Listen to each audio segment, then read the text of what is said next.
When my father told me to sit down, the whole room obeyed before I did. 200 uniforms stared while his voice cut through me like steel. "You're not in command here. Lauren, you're nobody."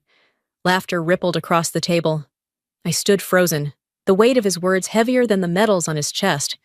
I'd been called stubborn, emotional, too ambitious, but nobody was different. Nobody meant I didn't exist. What he didn't know was that the moment he said it, I stopped being his daughter and became something else entirely. The kind of ghost even generals can't control. Monday morning hung heavy over Peterson Base, the kind of cold that seeps through fabric and bone. The air inside the briefing room was sharper still, metallic, spotless, merciless. Rows of uniforms lined the long table, shoulders squared, eyes fixed ahead under the glare of white fluorescent lights. At the far end stood my father, the general, steady as stone, voice carved by decades of command. I waited for his nod before presenting my plan. An orbital relay from StrikeLink satellites to cut response time for rescue ops in the Syrian corridor. I'd spent nights refining it, running simulations until dawn, but I should have known better. His interruption landed like a strike. His tone was calm, rehearsed, weaponized for humiliation. Laughter rippled through the ranks. My pulse tightened, every breath a countdown. I gripped my pen until it snapped in my hand. No one noticed. They were too busy watching how small I could make myself. I took my seat, opened my folder, and pretended that my hands weren't shaking beneath the table. Then came the sound of polished boots outside. The door opened. Colonel Lucas Grant, SEAL commander, entered with the quiet confidence of someone who's seen more war than talk. He greeted my father, but kept his gaze on me for half a second longer than protocol allowed. My father introduced him with a smirk about my suggestions. The room chuckled again. I smiled faintly, gathered my files, and stood to leave before the silence swallowed me whole. Outside, the Colorado wind cut clean through my uniform. 16 years of swallowing pride, of sitting when told. It all came rushing back. That morning, I realized something had finally broken. He told me to sit down. I was already on my way up. I grew up in a house where silence had a weight to it. In Alexandria, the air always seemed heavy with expectation. Too many medals on the walls. Too many rules between breaths. My father believed fear kept people sharp. He wore it like armor and handed it out like orders. My mother, Claire, loved me quietly, the way someone loves a secret they aren't supposed to keep. Her words were always gentle, always wrapped in warning. Don't contradict him. Don't make a scene. Don't disappoint him. So, I learned early that silence could be survival. I swallowed my words until they sat like stones in my chest. When he yelled, I didn't flinch. When he mocked, I smiled small. Around guests, I was kiddo. When we were alone, I was liability. I still remember that Christmas dinner when I told him I'd been accepted into the Air Force Academy. He froze, knife still in his hand, eyes sharp enough to cut through me. "You? You'll last a week." I smiled, though my pulse hammered in my throat. "Then I'll make it the longest week you've seen. For a moment, just one." His expression faltered, and that was the last time he looked at me as anything close to equal. I left Virginia the next spring with one suitcase and a private vow. Never again would I ask for his permission to exist.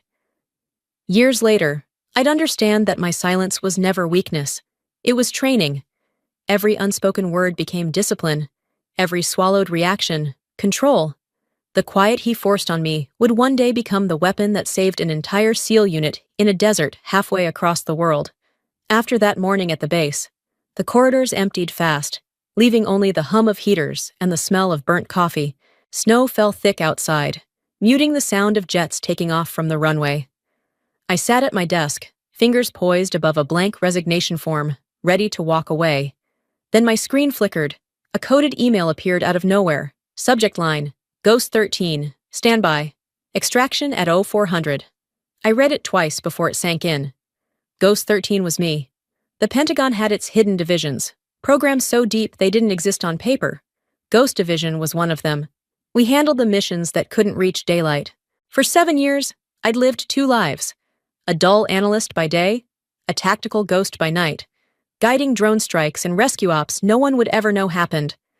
I packed quickly, no trace left behind. Deleted my logs. wiped my hard drive, tucked my real insignia beneath the lining of my jacket. Outside, the night bit hard at my skin. At exactly 0400, a black SUV without plates rolled to a stop by the service gate. The driver lowered the window, his voice low and even. "Welcome back, Ghost." We drove in silence to awaiting transport. As the jet lifted off the tarmac, Colorado's lights dissolved beneath us, swallowed by the dark.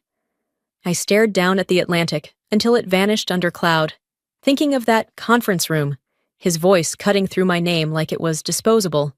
He'd been right about one thing. In his world, I was nobody. But in this one, I was the call they made when everything else had failed. Sand swallowed my boots as I stepped off the transport near the Iraq-Syria border. The air here had a different gravity, dense with metal, gunpowder, and heat. The rotor blades of a Black Hawk churned the air above us, scattering grit across the landing strip. Colonel Lucas Grant approached, his voice even beneath the noise. "Welcome back, Ghost." I nodded once. Out here, I wasn't anyone's daughter. I wasn't a reminder of a general's disappointment. I was Ghost 13, Tactical Command for Drone Reconnaissance and Ground Fire Coordination. By the third night, our team was running on caffeine and adrenaline. The operation, Retrieve Black, was simple on paper. Recover a stolen satellite drive from a rogue militia before it crossed the border. Simple rarely survived contact with the field. My drone feed painted the desert in infrared, a burning landscape of movement and heat. When the uplink stabilized, a fragment of code flashed across the control screen. RM Command DC. The letters hit harder than the heat. RM Raymond McCoy. For a full minute, I forgot to breathe. Either he'd been compromised, or he was complicit. Both possibilities burned the same. Incoming fire snapped me back. The SEALs were pinned between two ridges. I rerouted the drone, launched precision strikes, 3 flashes, 3 plumes of smoke. Static filled my headset. Then Grant's voice came through. "That's why we call you Ghost." "Copy that," I replied, though my hand was clenched tight around the receiver. The transmission logs were already relaying to Washington. He would see the report, trace the origin, recognize the signature embedded in the data. I just saved the lives of men my father commanded to protect, using a program he never believed I belonged to. That night, inside the command container, I replayed the footage, eyes fixed on the code string. RM Command DC. The hum of the generator blurred into wind, carrying the taste of red dust. His words from that briefing echoed in my skull, rhythmic as my pulse. "You're nobody." But soon, the nobody he'd dismissed would be the most dangerous ghost he'd ever made. 3 days later, we flew back stateside. The moment we landed, the headlines were already waiting. General Raymond McCoy under internal investigation for security breach. The news felt like static under my skin. I didn't need to guess his reaction. My phone vibrated before I even reached debrief. "If you're involved in this, you're dead to me." I deleted the message. In his eyes, I'd never truly been alive. At Ghost Division's secure site, the conference room lights hummed above the metal table. Grant sat across from me, the security chief beside him, eyes sharp but tired.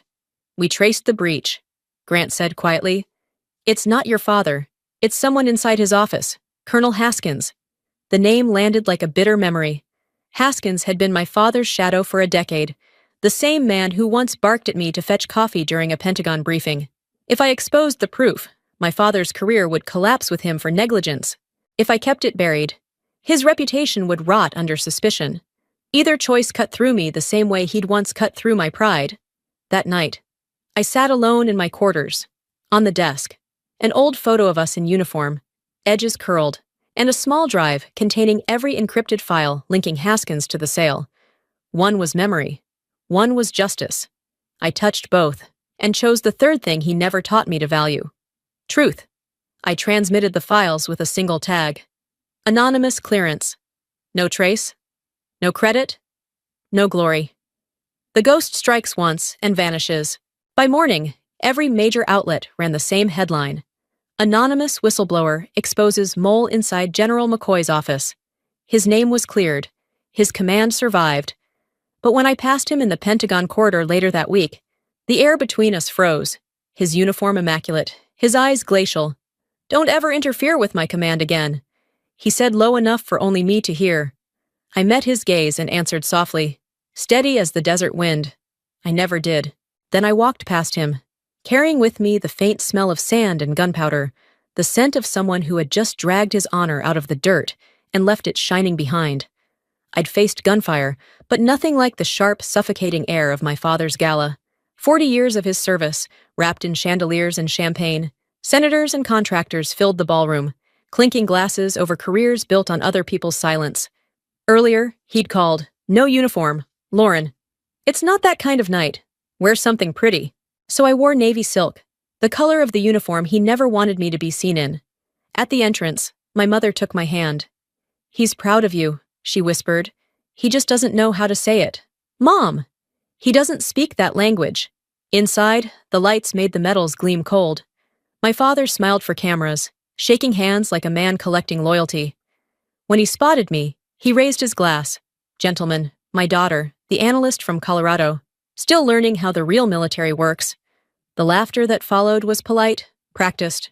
I smiled back, but the lace beneath my dress carried a secret, a hidden mic feeding directly to my phone. As I moved through the crowd, the buzz of conversation blurred, until I caught a voice I knew too well.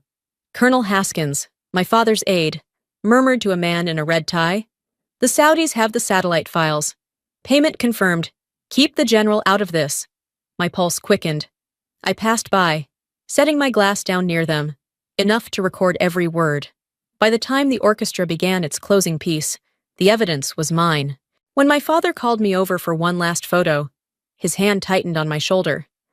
"Stay close," he said. "You make me look grounded." "That's ironic," I answered softly. I left before the applause faded, sending the recording to Ghost Division. "Evidence secured. Do not trace source." Moments later, a coded reply blinked across my screen. "Ghost, stay put. We'll handle it." Then another. "Potential breach. They know." The city lights blurred through the windshield as I drove. The radio called him a symbol of honor. I turned it off. For the first time, I realized the war wasn't in the shadows anymore. It was already here, and I was standing in its center. The door blew open at 3 a.m. 3 men stormed in, weapons drawn. "Ghost 13, you're under arrest for transmitting classified files." I didn't resist. I just said quietly, "I didn't send lies. I delivered the truth." Grant was waiting when they dragged me in. "They're using your clearance logs," he said. "It came from your IP." Haskins had cloned my credentials, turning me into the traitor of my own mission. In the interrogation room, my father appeared. His voice was steady, colder than I remembered. "Do you know what you've done to my name? I saved it. Don't twist this. I don't have to. Haskins already did." He slammed the table, shaking the metal. "You think you're a soldier? You're a hacker hiding behind a screen. Better than hiding behind metals." He left without looking back. Outside, I heard his voice. "Find Ghost 13. Detain if necessary. Use lethal force?" someone asked. "If you must." He didn't know the ghost he wanted dead was his own daughter. Grant helped me escape through a side tunnel, the night thick with sirens. As we reached the old munitions yard, the radio echoed. "Ghost 13 is armed and dangerous. Approach with caution. You still want to clear his name?" Grant asked. "No," I said, watching snow start to fall. "I just want to end the war." At the safe house, I uploaded the real evidence. The screen read, "Evidence uploading. Target, Pentagon oversight." Sirens wailed closer. I looked at Grant and smiled faintly. Let them come. Ghosts don't die. I stopped running. That morning, I walked back into Peterson Base, the same sterile room where everything had begun. They called it an internal review. It felt more like a tribunal carved from pride and politics. The flag behind the podium hung too still, the air too clean. My father sat at the head of the table, posture sharp, collar drawn so tight it looked like it was choking him. His metals gleamed, but his eyes had turned to steel. I took the seat opposite him, wrists still cuffed. He opened the folder in front of him and tossed it across the table. "We have proof Ghost 13 accessed the Pentagon network through your terminal. You betrayed your uniform." I said nothing. He slammed his fist once. "Say something. You still don't see it, do you?" I met his stare, steady and unflinching. The rear door opened. Colonel Grant stepped inside, voice cutting through the tension. "General, Ghost 13 is one of ours. She saved 12 of my men in Syria. Silence detonated through the room. Every pair of eyes swung to me. I rose, breath even. Status and identifier, Ghost, 13. Clearance level 5, Omega Protocol. Chairs scraped the floor, papers hit the ground. I unclipped the cuffs, placed a small silver badge on the table. G13. Classified access. My father didn't move. For the first time in my life, he was speechless, crushed by the very authority he'd worshipped. I powered up the monitor and played the recording from the gala. Haskins' voice spilled out of the speakers, cold and unmistakable. The Saudis have the package. When it ended, Grant spoke quietly. Haskins was arrested this morning, all traced back to him. I turned toward my father. You signed an order to kill me. His voice cracked. I didn't know. You never do. He sat down hard, the sound of his chair echoing like a verdict. When I left the room, every officer in it stood, not because of rank, not because of fear, but because, for once, they recognized what integrity looked like. Sunlight poured through the glass corridor as I walked out. The reflection caught the silver on my shoulders, bright and sharp. I thought of the first order he ever gave me. Sit down, not today. A week later, I was back in Langley, inside Ghost Division's quiet halls. The investigation was closed. Haskins was convicted. My father escaped charges, but was forced into retirement for command negligence. That afternoon, a plain envelope arrived through military dispatch. No sender, only one line, for Ghost 13. Inside was a short letter, handwriting uneven, ink faded at the edges. Lauren, I don't deserve forgiveness, but I finally understand respect. You fought the war I was too proud to see. I hope you win it. Dad. I read it 3 times, then folded it carefully into my flight jacket. No tears, no anger, just the stillness that comes when survival feels like enough. 2 months later, we met at a small cafe near the Colorado base. No uniform, no rank. Just 2 tired soldiers who had finally run out of things to fight over. He said quietly, You wear those wings better than I ever did. I answered, That's because I learned to fly without permission. The coffee cooled between us.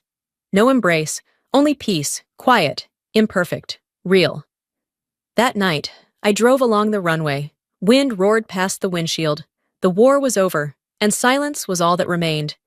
10 years later, Colorado felt softer somehow, still wild, but less hostile. The air at the Air Combat Training Academy shimmered with the heat rising off the runway. And the mountains in the distance looked closer than they used to, like time itself had shifted just enough to let the light in. I stood near the flight line, clipboard tucked under one arm, watching the cadets finish their drills. The rumble of engines and the sharp scent of jet fuel always steadied me. Maybe because it reminded me of everything I'd fought for, and everything I'd survived. One cadet, Emily Torres, lingered after the others left. She was young, stubborn, with the kind of defiance that still trembled at the edges. Her eyes were red when she spoke, voice small beneath the roar of distant aircraft. My dad says flying's not for girls. The words hit harder than I expected. I saw my younger self in her stance, the same quiet hurt, the same flicker of fire that refused to die out. I rested a hand on her shoulder, firm and calm. Your father may give you your name, Emily, but you're the one who decides how high it can fly. She blinked back tears, nodded, and jogged across the tarmac. Her jet came alive, a flash of sunlight bouncing off its wings as it lifted into the open sky. I watched it climb until it became nothing but a silver thread against the blue.